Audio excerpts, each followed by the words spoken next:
Hey, if you've been dealing with some trauma from your childhood lived experiences, your current life situation, you need to read my book, Trash Can. Stop being a receptacle for toxic people's waste. I'm Dr. Lynn Daniel, PhD, EDS. I'm the self-care evangelist. I hope y'all can hear me well. I'm doing this. It's my first or second live. And today we are going to talk about Trash Can. That's my book. Wait, hold on. Let me see if I can't flip. Thank you all for being here. You all, I'm new to this live thing, and I want to talk to you all about the map of consciousness, your awareness, your self-awareness at what level you are currently regarding the trauma, the bad lived experiences you have had, maybe that you are enduring. And I'm trying to flip this. Let me see if I can't flip this. There we go. Flip this camera. Wait, there we go. Okay. Camera flipped. Dun dun dun. Here's my book. All right. My book is Trash Can. Stop being a receptacle for toxic people's waste. I want to thank everyone who has joined. Thank you so much for being here. But I'm going to start right away because I don't want to waste your time. So I am going to show you how the information in my book is aligned with David Hawkins' map of consciousness, starting at the bottom here. So when we endure or suffer psychological, emotional, physical, traumatic situations, it keeps us bound to the lowest level of our consciousness, where we are feeling shame because we have endured humiliation. It makes our existence miserable, and it makes us despise ourselves, and the whole level of consciousness that is embedded in us is the feeling of elimination. Something needs to be taken out. And oftentimes that elimination is internalized, where we want to take out ourselves in some kind of way. Now I'm putting this in the first person, although I feel that, I have been working this diligently, so I'm not down here anymore. But I want you all to see that I was down here, okay? And if you're down here in the survival paradigm, you are able to move yourself out of it through work. It takes becoming aware of your situation. It involves transformative thinking, shifts in your paradigm about who you are, where your power lies, okay, and what you have been blessed and given, even though these bad things happen to you, what you have inside of you that can help you come out of this, okay? All right, so we're going to focus on this bottom survival paradigm today, and I'm going to go back to my book. So if you go back on my profile, you will see that I've been showing people how to read, mark, and annotate this book to pull out the information, to use the information. And I'm going to skip and go right to where we were. I think we were in chapter 6. And look, y'all, like I said, this is like my first or second live. I haven't done one of these in a long time, so I don't even have all the right tools and instruments and all that fancy stuff to hold my camera. So forgive me if it's shaking and all of that, okay?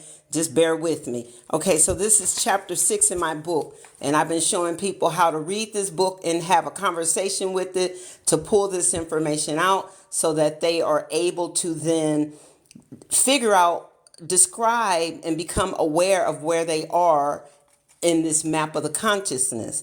Okay, so if you're in a bad situation, if you've been traumatized, more than likely, if you haven't done the work, you are in the survival paradigm. And that is when, what I mean when I say that the victim is as sick as the perpetrator, because the damage and harm has been done to us. Humiliation has been done to us. We've been blamed and we blame ourselves. We feel despair. We are disparaged. We have lots of regrets. right? We are filled with fear and anxiety. We desire love. We have unfulfilled cravings in our soul. We have that anger because of the mistreatment that we've endured, and it can turn to hate. It turns to hate. It can turn to self-hate. It turns inward, where you hate yourself. You hate the person who did it to you, and you can hate yourself. You can even start hating God. You can even start hating people around you for not rescuing you or helping you to come out of the situation, right? And then pride. Pride is when the energetic log of pride is scorn.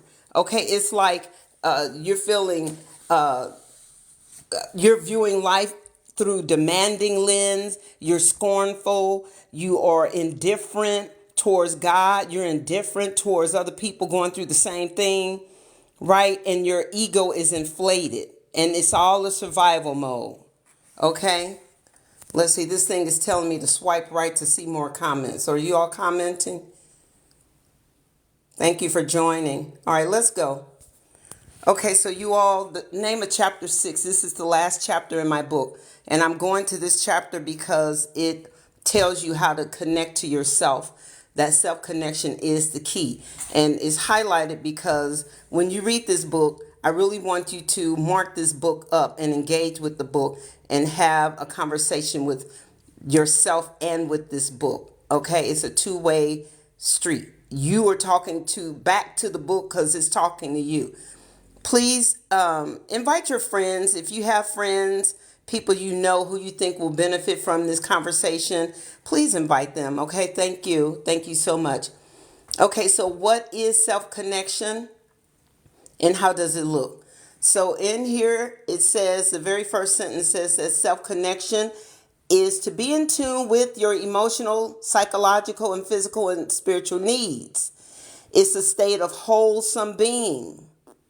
Okay, so self-connection, you may not want to connect with yourself if you've been traumatized. You've been harmed in a certain way that makes you feel unlovable. It makes you feel guilty as if you are the cause of the harm. Some trauma happened to children and they have many layered feelings about the trauma. They bond with the person who is harming them. What the person is doing to them may make them feel special and loved.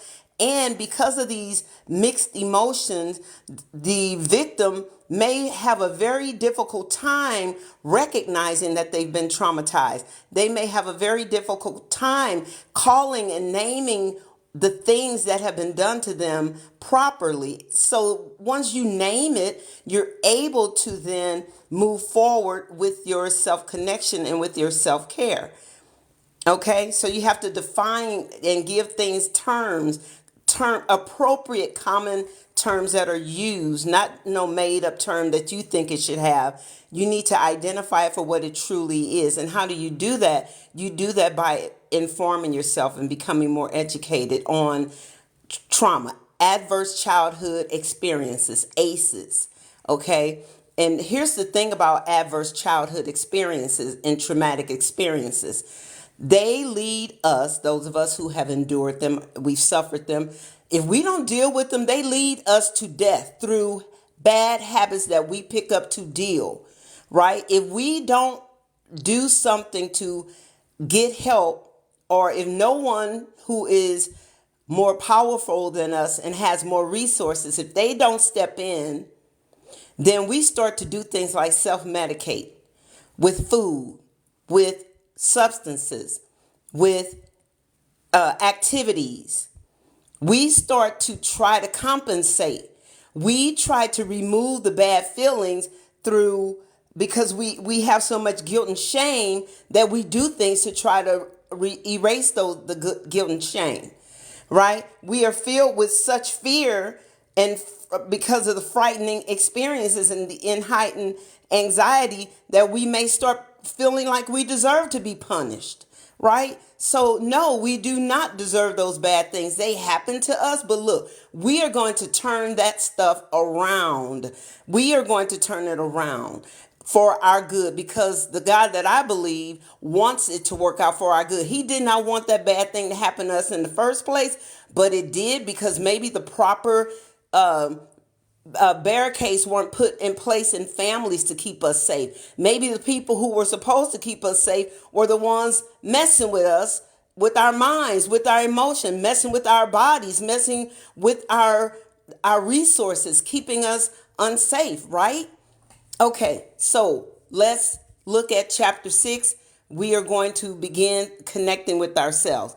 We are going to begin looking deeper into what has happened and how we feel about it. We are going to ask, what else can I do instead of perseverating over those traumatic events that occurred? What can I do instead of daydreaming about how I want it to be? You can get stuck in daydreaming about how you want your life to be, what kind of partner you wish you had, what kind of house you wish you lived in. You may get stuck in daydreaming, right? But that keeps you disconnected from your real self and the real possibilities that can come from doing the healing work of self-care and self-awareness through self-connection. All right. Thank you all for being here. Thank you, Adam and Lightning Fast Boy and Santiago and JV and Judley and City Boy and Carmen. Thank you all for being here. There are some more of you, but I can't see that thing. I'm going to keep going. Okay. When you're in tune with yourself, I'm reading a highlighted part right here. That's right there. That's what I'm reading. Okay. When you're in tune with yourself, you have access to infinite happiness, beauty, and richness of life. You all, the Bible even promises us that, right? We are promised when we get in tune, when we get in line, when we get clear about things like who our creator is, what our creator wants for us. And I believe in the God of the Bible. Okay. So what my creator wants for me. So it gets clearer for me and I increase in these levels of happiness, beauty, richness of life. Well, happiness is fleeting, right? So happiness is contingent upon what's going on outside of you. But you know what? Even still, when we know who we are and what has been done to us and how to step out beyond that, then we can begin making our life be filled with the things that bring us joy. We can make our life be filled with the things that bring us joy. That means we get better at trusting our instincts when it comes to judging and assessing what should be in our life. When we get connected to ourselves, we get better at identifying what we like and what we do not like. When we connect with ourselves, we build a relationship with ourselves and we are able to define what feels right and what doesn't feel right. Now, initially, you may not be able to, because if you haven't been doing any work, initially you may be so bombarded with negative feelings and confusion to where you may have to just start slowly taking small buckets to, like, you know how when you have an overflow of water somewhere and then in the tub, let's say you filled the tub up too high. You get a bucket, you put the bucket in there, you scoop some water out, and then you transfer that water somewhere else where you need it. So see, that's kind of how it is with these feelings, especially when you are new on this work, on this path, and you have all this confusion going on in you and fear. Look, some of these are taking top priority in your feelings, some of these negative ones down here, right? You know which one, like, you know which one. If you're very angry, okay, why? Okay, hey, I'm very angry. I'm gonna sit down and wrestle with this anger. Like, I'm going to identify what is causing this anger to control me, right? Anger is rooted in hate. That's a predominant emotional state of anger. Your view of life is antagonistic. You think everyone is an enemy because everyone has been an enemy, right? So the point I'm making is at the very beginning, as we are identifying these jumbled up emotions in us, we get in a quiet space, we get a journal or whatever tool you are going to use to record your journey, maybe do videos that you keep private, make a video record or a journal record, and you just start getting it out, talking it out, writing it out, going to the counselor or the therapist or the psychiatrist if you need to, going to a trustworthy, correct church person, someone who is in the correct application of the Bible and not taking advantage of people, or your whatever your faith is, your faith system, right? Because listen, y'all, for real, for real, for real, at the beginning of this journey, we can't even truly identify trustworthy people. We can't identify it yet. Now, you get better, we get better, but initially, unless you're real good at reading people because you had to become very good at reading people, right? Like some of us, you pick up on nuances.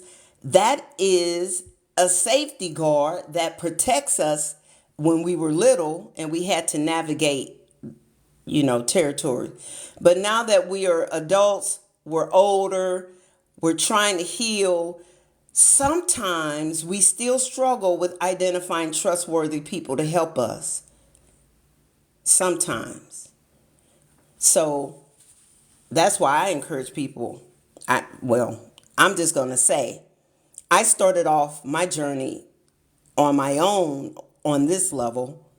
Because of that, I wasn't trusting anybody with what I had endured. I wasn't trusting anyone with my secrets. I wasn't trusting anyone to hear me say anything bad about anyone in my life, right? Because I didn't know if they were going to betray me and go back and tell them. And see, that's a skill that we develop with the healing.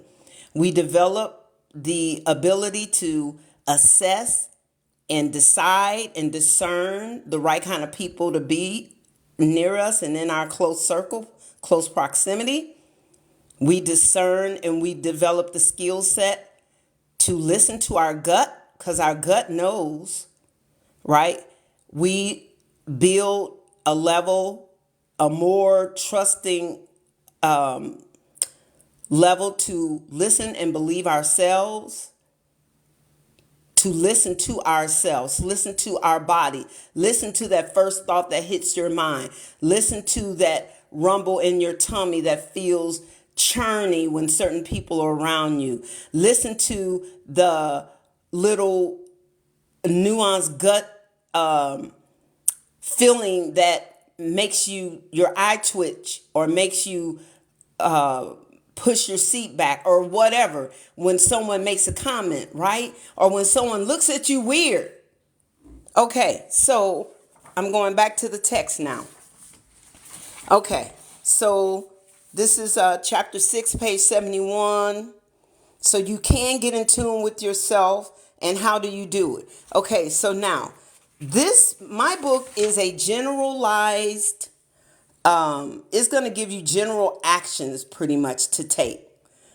But be aware that there is a deeper level underneath actions. That is a psychological paradigm. That is your consciousness. The motivations that are beneath the actions you take, like the reasons you take the actions. That's where the real work begins. Because when you're overwhelmed, feeling overwhelmed and burdened down and tired and confused, you're not going to feel like doing any of these actions. You might want to just stay in bed all day or self-medicate all day or daydream all day or hide all day. Okay? But once you understand, okay, why am I going to get up in the morning and make my bed? Why? Give yourself a reason. Give yourself a reason. And I'm going to tell you this. This is why I do it. Because it goes back to this right here. Infinite happiness and beauty and richness of life. That's why I do it. Because when I come home at the end of my day, I want to walk into a clean space that is beautiful, that lifts my spirits, that makes me feel happy because it smells good, because it's clean, it's straightened up, everything's in order, it's beautiful to look at, my bed is made, right? So if you need motivation to do these things, then give yourself a reason why you're doing it. It goes back to help you to be happy. Because, the actions or the outward, they can support the actions or the outward motions that support the internal work. The actions or the outward motions that support the internal work. The internal work is what you're doing on the inside. Okay? Okay, so the first thing I said to do was pay attention to those jumbled up, confusing feelings and emotions that you have. Own them. Like, yep, they are there. Because once you own that, then it helps you to be able to start untangling them like you do shoelaces that have been tangled up or yarn that has been tangled up. You will be able with time to untangle your emotions. All right. So the actions that are highlighted by these bullets in yellow, these are things that you do to help you untangle those emotions and to increase your joy in your life. So this one says experiment with things you haven't tried, right?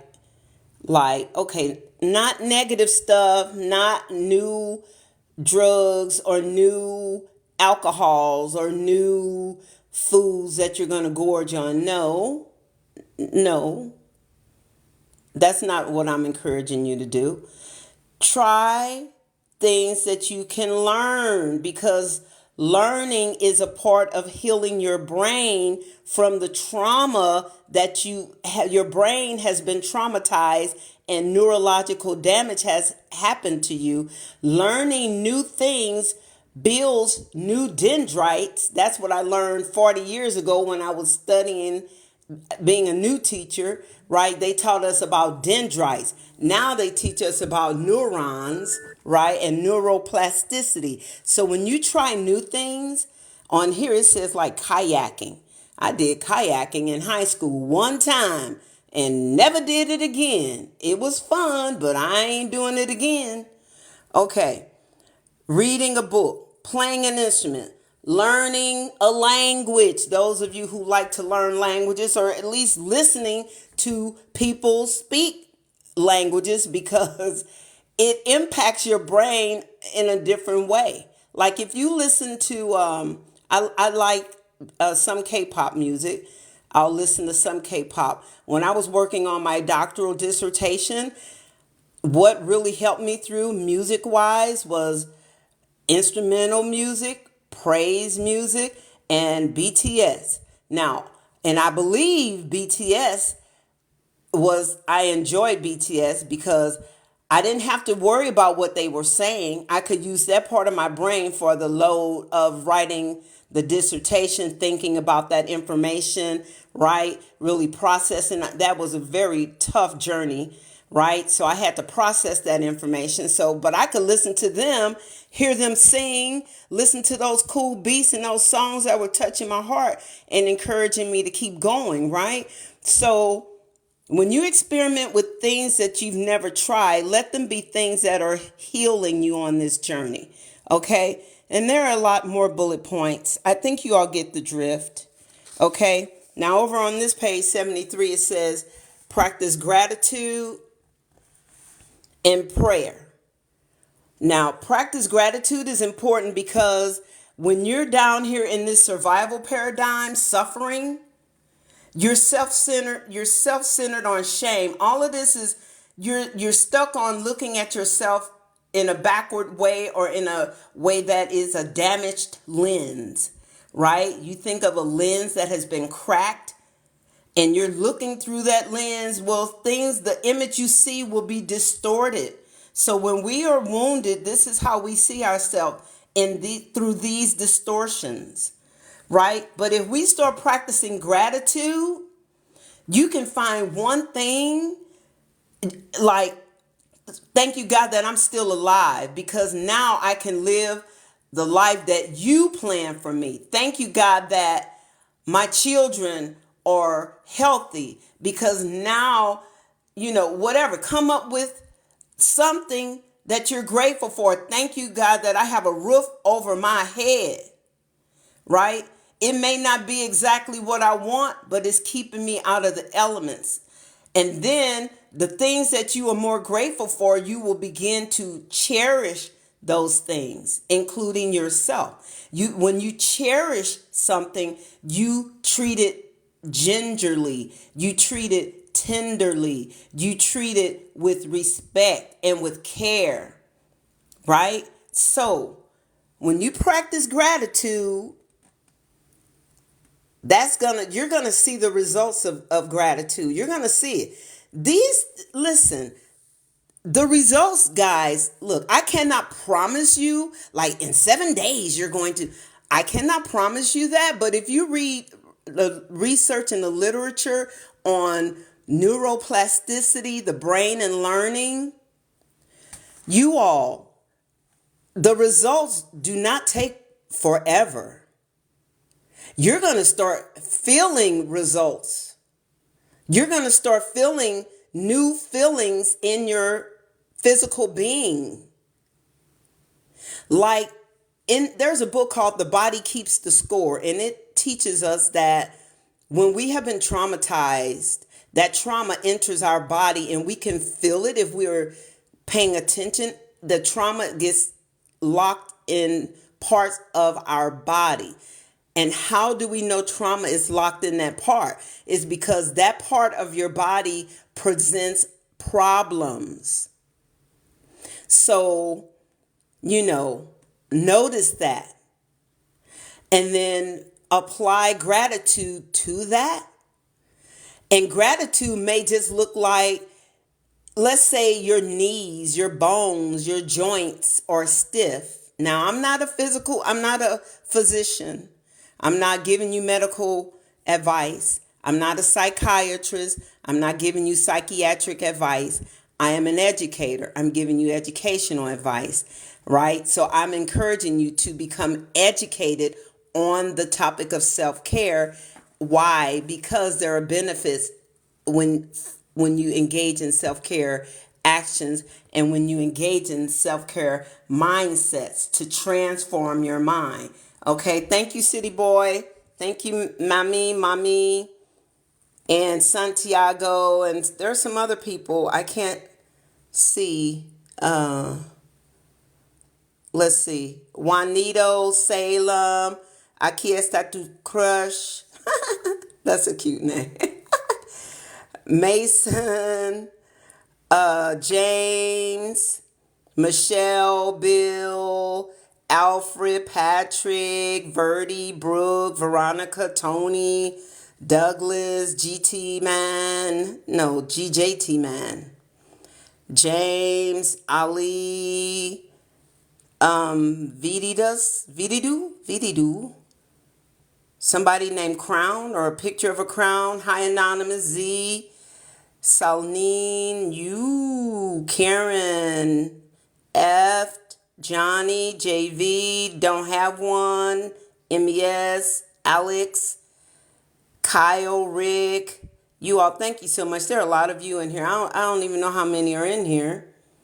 Because, like I told you at the beginning, I will say it again. I'm new on this live.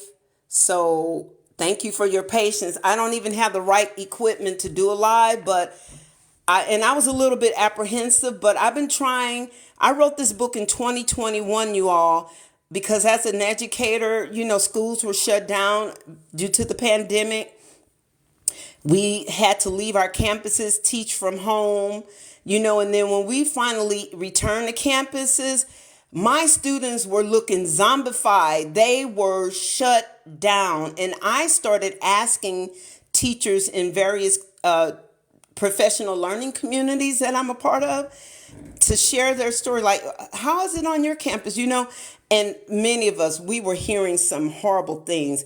Students were talking about how at home, their parents were fighting more. They were getting punished more. Like tensions were increased.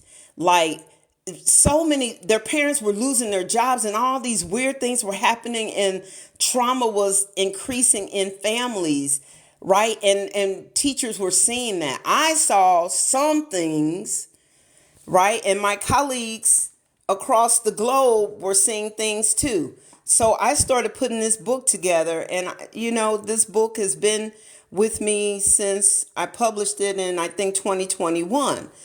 I published it. I told a few people about it. I didn't really promote it, but I was feeling like I'm using this book. This is a part of my healing journey.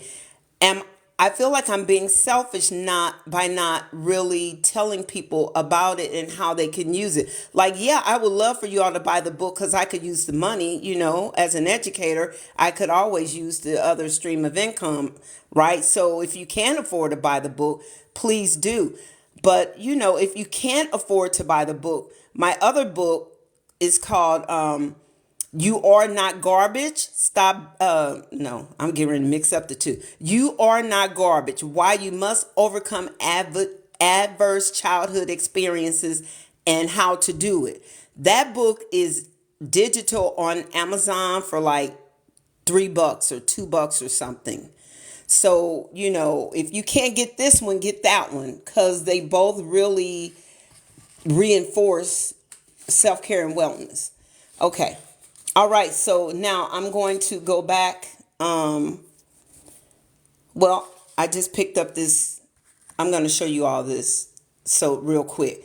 So the other day I made a video showing people how to have a talk with this book as you're reading it, and it's called Read, Marking, and Annotating. It's a reading strategy that I use with my students, and a lot of people aren't even commenting or liking that video, and I'm wondering why. I know like reading is boring. When I was growing up, I didn't like to read, but as I got older, reading as a teacher, you have to read so much. In my teacher training, I had to read so much, and I prefer to read nonfiction. I don't really like fiction because to me, fiction is fake and I don't want to deal with fake. I'm not trying to escape, but fiction is good, right? So, my book is nonfiction. That means it is fact-based, not fiction.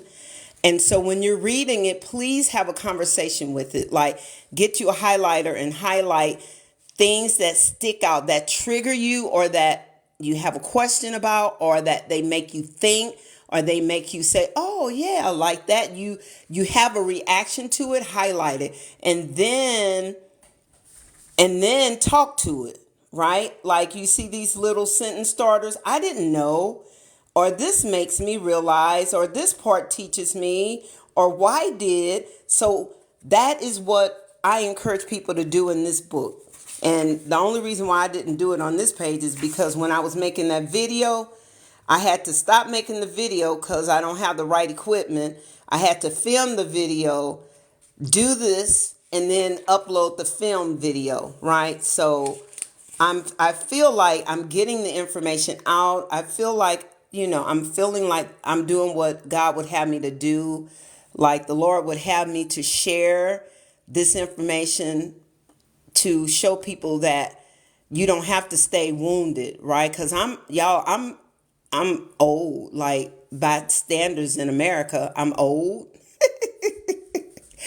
I'm old, but healing is a lifelong thing. If you do not heal from ACEs, if you don't heal from trauma, you're going to die. Now, we're going to die anyway, but we can live, when we heal, we can live the life that we want. And I believe I am empowered by my Creator, the Father and the Holy Spirit and Jesus.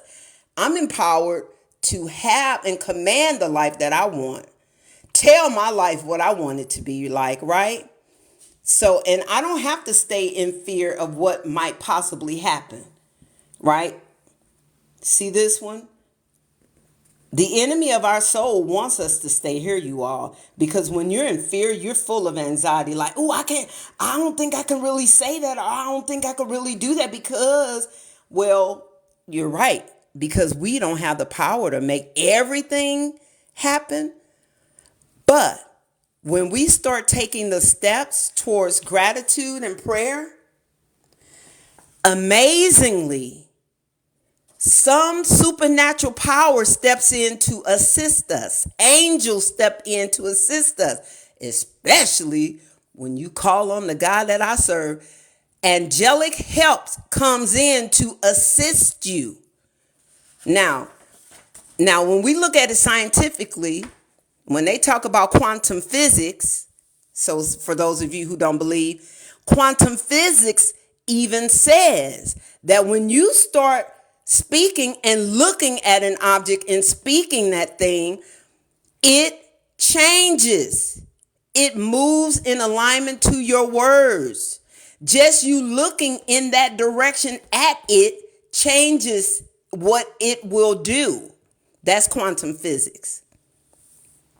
In quantum physics, that experiment, the double slit experiment, when you get off of here, you go look up quantum physics double slit experiment. And it will tell you that when they looked at the particles, the light beaming through those two slits, the behavior of the light changed. When they were not looking at it directly, it appeared one way. And when they looked at it, it appeared another way. Somebody wants to go live. I don't understand that. Like I told y'all, I'm just learning this platform, so forgive me. Okay, somebody was trying something, but I don't know what that is, so I'm just going to ignore that. So, all right. Okay, so you all practice gratitude on this journey. Start getting out of shame, start getting out of guilt, apathy, fear, and grief. I was grieving because I'm a widow. I went through grief, and I went through a grief process, and I got a lot of guidance and support on that grief process, and I'm over it, right? I don't have regrets. I'm not stuck in tragic views of life. I'm not disdainful towards myself, and I'm not full of despondency, right? Because I worked on that, right? So if you're dealing with grief, I invite you to, I was told, take 1,000 days, take as long as you want to heal from grief. Literally, I was told 1,000 days. So you know what? I said, for the next 1,000 days, I'm going to work on getting over this grief. And that worked for me. It might take you less than that or more. But anyway, get out of these. And the way we're going to bust out of these is through these self-care actions, self-connection. All right. Okay. We're going to stretch our bodies. That way we can start feeling our bodies. If you're able to stretch, now don't go out here hurting yourself. Do what you're capable of doing. If you're only able to lie in the bed and move your body a little bit, then move your body the little bit that you can. And then say, I'm grateful that I'm able to do that, right? Right? So if you're able to like when I had a major surgery over a decade ago, and I was told that my first job was to walk 100 steps. 100 steps. So when my brother was taking me to the hospital for me to have the surgery, I told him that. I said, my first job after this surgery is to want to make 100 steps, to walk 100 steps. My brother looked at me. He had this look on his face like, what? 100 steps? And I swear, I believe he started counting, right? Like he wasn't counting out loud. He didn't say he was counting, but I just got a sense that I bet you he's counting to see how far that is. Like that's all the doctor wanted me to do. Take my first 100 steps. And after that surgery, I was up like they were shocked. I never turned on my television in that hospital room.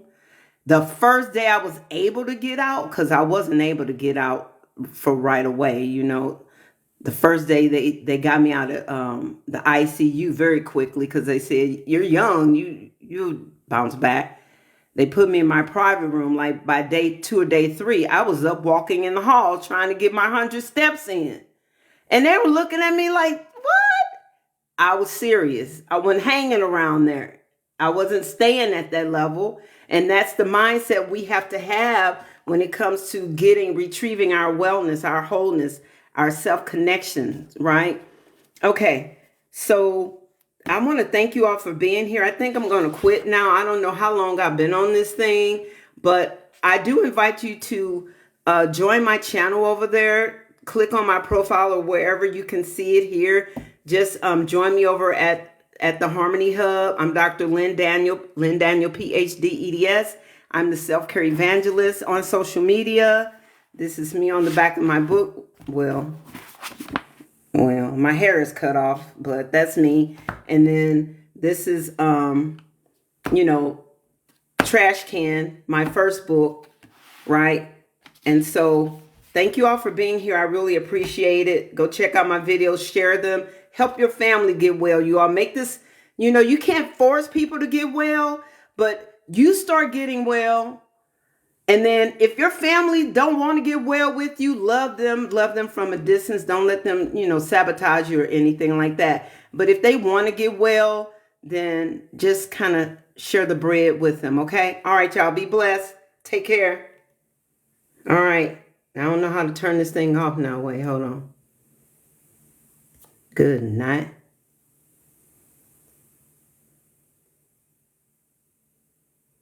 Bye.